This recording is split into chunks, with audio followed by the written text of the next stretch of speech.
दोस्तों, मैं बदल इस वाली गीता क्लास में आपका स्वागत है। दोस्तों, जैसे कि हमारे जो है हिंदी क्लास चल रही है, तो हिंदी क्लास में जो है हमने आज हमारा चैप्टर जो है चलने वाला है क्या, लिंग।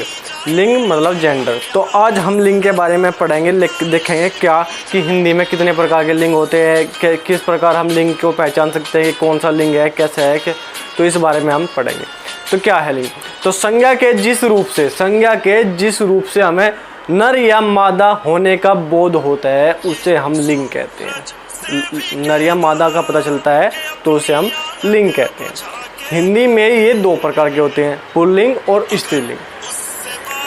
पुल्लिंग में उसे जिससे हमें पता चलता है कि ये पुरुष जाति से है उसे हम पुल्लिंग कहेंगे। जिससे हमें ये पता चलता है, जिस संज्ञा से हमें ये पता चलता है कि ये स्त्री जाति से है तो उसे हम स्त्रीलिंग कहेंगे।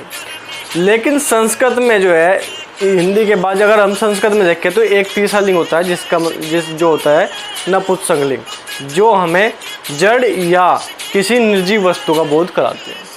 ठीक है, तो इसी प्रकार हम देखेंगे, आज अपनी क्लास शुरू करेंगे। लिंग की क्लास है तो हम देखेंगे कि किस प्रकार हम इसे पहचान सकते हैं कि ये कितनी प्रकार के होते हैं और किस प्रकार से परिभाषित कर सकते हैं। तो देखेंगे एक बार। सबसे पहले हम देखेंगे लिंग। संज्ञा के जिस रूप से वस्तु, व्यक्ति, प्राणी, भाव आदि के पुरुष नर अथवा स्त्री मादा जाति का होने का बोध या ज्ञान होता है वह लिंग कहलाता है। जैसे लड़का नर या पुरुष है। तो हिंदी में दो प्रकार के लिंग होते हैं। पुल्लिंग, संज्ञा शब्द का वह रूप जो पुरुष जाति का बोध कराने से उसे पुल्लिंग कहते हैं। स्त्रीलिंग, संज्ञा का वह रूप जिससे मादा जाति का बोध होता है उसे हम स्त्रीलिंग कहते हैं। लेकिन संस्कृत में एक तीसरा लिंग होता है जिसे हम कहते हैं नपुंसकलिंग। जड़ अथवा निर्जीव वस्तुओं की जाति का बोध कराते हैं। जड़ अथवा निर्जीव वस्तुओं की जाति का बोध कराते हैं क्या, नपुंसकलिंग। अच्छा, उसके बाद वाक्य में क्रिया कर्ता के लिंग के अनुसार होती है। देखो, यह बात जो है बहुत इंपॉर्टेंट है। वाक्य जब भी हम वाक्य बनाते हैं तो उसमें जो है क्रिया जो है कर्ता के लिंग के अनुसार होती है। क्रिया जो है कर्ता के लिंग के अनुसार होती है। मतलब पुरुष है तो अलग जो है क्रिया होगी, मादा है तो अलग प्रकार की क्रिया होगी। यदि कर्ता पुल्लिंग है तो क्रिया भी पुल्लिंग होगी। यदि कर्ता स्त्रीलिंग है, अगर कर्ता स्त्रीलिंग है तो क्रिया भी स्त्रीलिंग होगी। यह बात आपको बिल्कुल ध्यान और इम्पोर्टेंट बात है।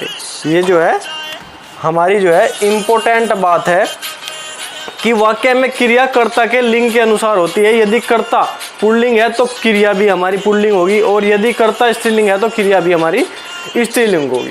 तो इसे आप एक बार नोट करो, बहुत इंपॉर्टेंट बात है। उसके बाद हम देखेंगे कैसे हम पहचानेंगे कौन कौन से शब्द पुल्लिंग में आते हैं, कौन कौन से शब्द स्त्रीलिंग में आते हैं। इन्हें पहचानने की बहुत अच्छी ट्रिक मैं आपको बताऊंगा, आप इसे एक बार नोट करो।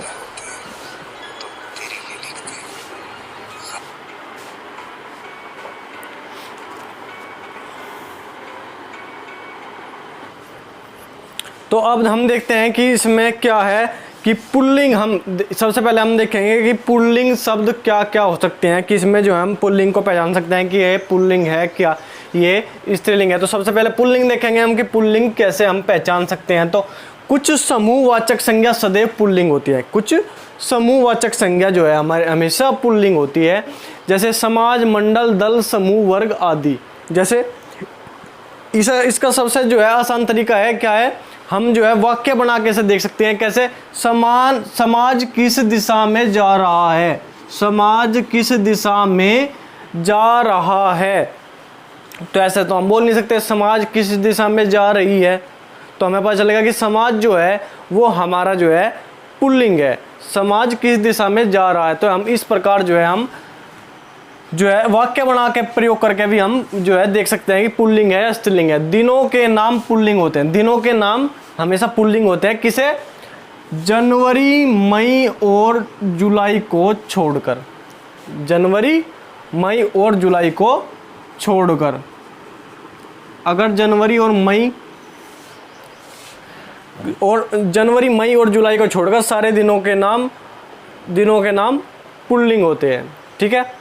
उसके बाद पृथ्वी को छोड़कर सभी नक्षत्र और ग्रह, पृथ्वी को छोड़कर सभी नक्षत्र और ग्रह जो है पुल्लिंग होते हैं। उसके बाद धातुओं के नाम पुल्लिंग होते हैं।